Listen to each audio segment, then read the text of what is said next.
Alright y'all, welcome back to the channel and to some more home defense testing, and today we've got another very interesting load to test out. It's another one that I kind of found in the bargain bin at one of my small local shops, so it's definitely going to be pretty interesting to see how it performs, since I haven't really seen a lot of people test these or particularly talk about these, so who knows, they could be good, but I kind of have some doubts about them, which we'll take a look at here in a second. But as for the shells we're going to test today, I picked up some of the Venom Elite Defense Series buckshot loads. They are a 12 gauge, 2 3/4 inch, 9 pellet load of double-aught, and there is no box claimed velocity, but if I can find it online, I will pop it up over here on the screen so you guys can see. The only mention that I could ever find online for a velocity for these was 1400 feet per second, quickly noted on Cheaper Than Dirt, but that is it. Nobody else says anything, so maybe it's 1400, but we'll see. Either way, this is another one of those kind of Eastern European loads. These are made in Turkey, as you can see right here on the side. So think Turkish, Russian, Czech shells, that kind of stuff. Generally, they're not super impressive as far as patterns go, but we'll see what these can do. Because here's one of those outside of the box, and as you can see there through the hole, it is just buckshot loaded into the plastic shell. There's no buffer, there's no wad or anything. It's just the pellets with an overshot card and a little gas seal piece at the base here. So this is about as cheap and basic as you can get. I think I got that 10 round box for like $3.99 or something out of the bargain bin. So how well can these actually work in a home defense scenario? But as for the shotgun we're going to run them through, I brought out the good old Remington 870 with an 18.5 inch cylinder choke barrel. So this is about as classic home defense oriented setup as you can get. And yes, for the eagle-eyed people that have been around the channel for a little while, I did swap this short barrel to the special purpose receiver for these home defense tests. The special purpose receiver does not matter. It makes no difference for patterns or anything like that, but that does mean we might have some smoothbore slug testing coming here soon with the other 870 that this barrel used to be on. Either way, short barrel, no choke. We'll see what these Turkish made elite defense shells can actually do. But as for today's test, we're going to run it the same as we always do with these home defense loads. We're going to shoot 5 shots. We're going to go from 7 to 25 yards. So 7, 10, 15, 20, and 25. That should cover a very nice range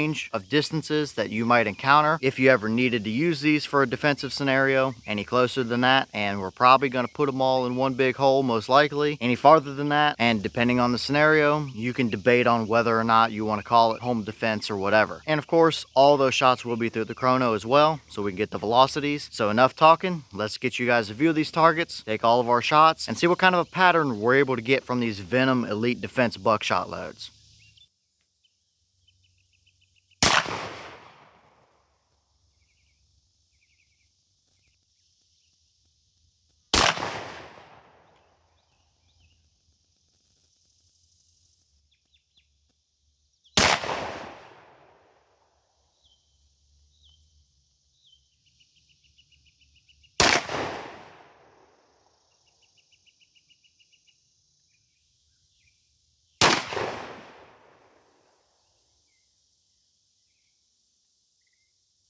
Alright, so let's take a quick peek at our velocities real quick before we go look at our targets. Again, the box did not claim a velocity on them, but I will pop it up over here on the screen if I can find it online somewhere. Either way, we had 1296, 1286, 1300, 1282, and 1244 for an average of 1281. So I think that's a very respectable velocity for these. Just shy of 1300. You're going to be carrying more than enough energy from a double-aught buck pellet. And as far as recoil goes on those shells, they were very average. They weren't over the top Magnum buckshot loads, but they were definitely more than just a basic target load as well. So I wouldn't quite classify them as a low recoil shell, but they're definitely manageable. But how did they actually pattern through that short cylinder choke barrel? Let's go check it out and see.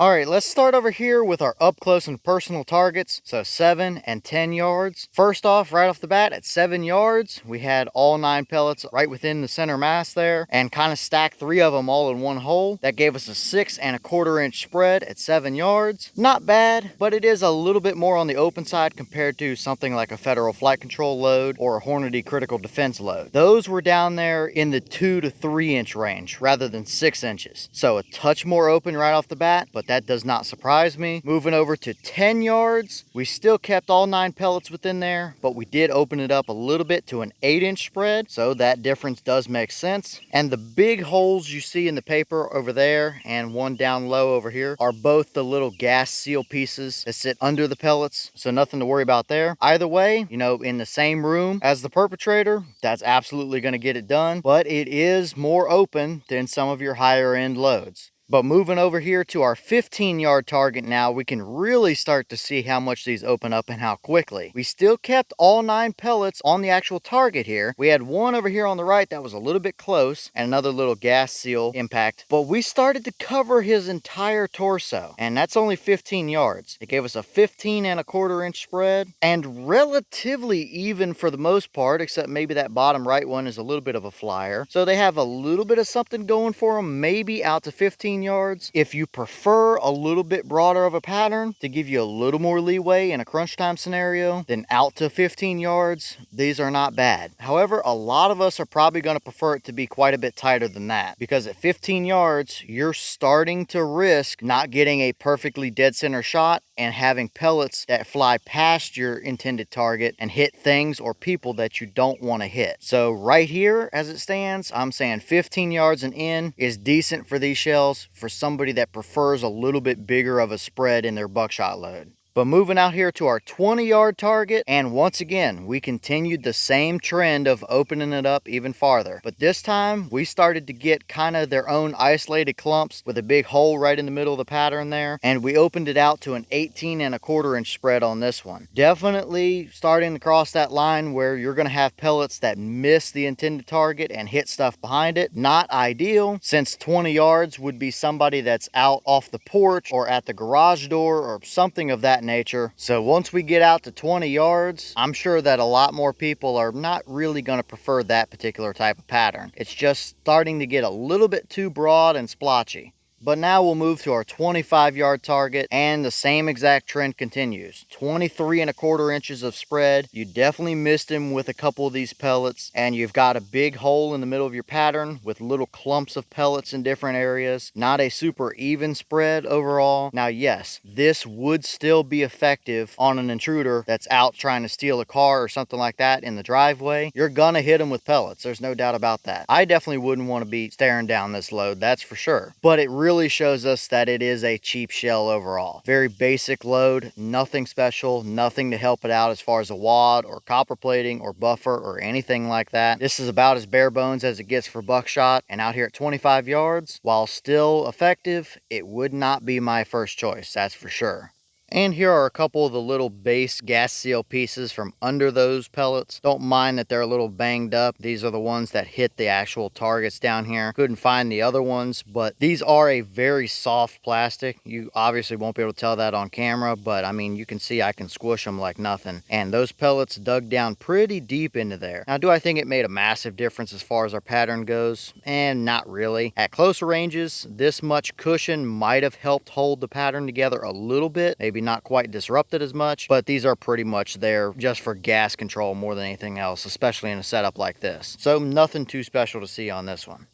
Alright y'all, well, what did you think about those results right there? I think it's probably pretty realistic for what the shell is. They're a very cheap loading that has nothing to help them out as far as a wad, plating, buffering, nothing like that. And yes, a load like that, even as cheap as they are, would still absolutely be effective when it came down to it. You're gonna be hitting them with multiple pellets all the way out to at least 25 yards just fine. But for me, if I was to use these shells for whatever reason, I'm saying about 15 yards is the limit that I would probably want to push them to. At that point, pattern's opening up. I'm going to start hitting things behind the target that I don't really want to hit. But anything down here in the same room or down a hallway, it's still absolutely going to be effective. I wouldn't want to be in front of that load. So at the end of the day, it's just a cheap basic buckshot load. Some people are going to like that for the cheap factor. Some people are going to like it for having a little bit more of an open spread, giving them a little bit more room. But other people are still going to prefer their much tighter condensed spreads like you get get in a flight control or a Hornady load. And that's pretty much where I stand as well. I want to have as many pellets on target as I can, out to whatever distance that my house or property has to offer, which is most of the time at least 25 yards. And at least with those loads, I know I can keep them all within the target if I center my shot up. So I don't think this load did anything too surprising for us today. But leave all your thoughts down below. Is it about what you expected to see? Were you surprised one way or the other? Have you ever tested any of these Venom Elite Defense buckshot loads? And if so, what kind of results have you seen? Is that a pattern or a shell combo that you would ever use for your home defense setup? Or is it just kind of too broad for you, or open up the spread a little bit too much for you, or anything like that? And what other shells do you want to see us test through that short barreled 870 for a home defense type of scenario? Let me know all that down below. But with that being said, I've got some more testing to get done for you guys, so I'm going to get back to it. As always, we have the channel Instagram as well as the mailbox where you can send stuff if you'd like. All the information will be in the description if you're interested in it, but I'm going to get back to it, so I'll see y'all in the next one.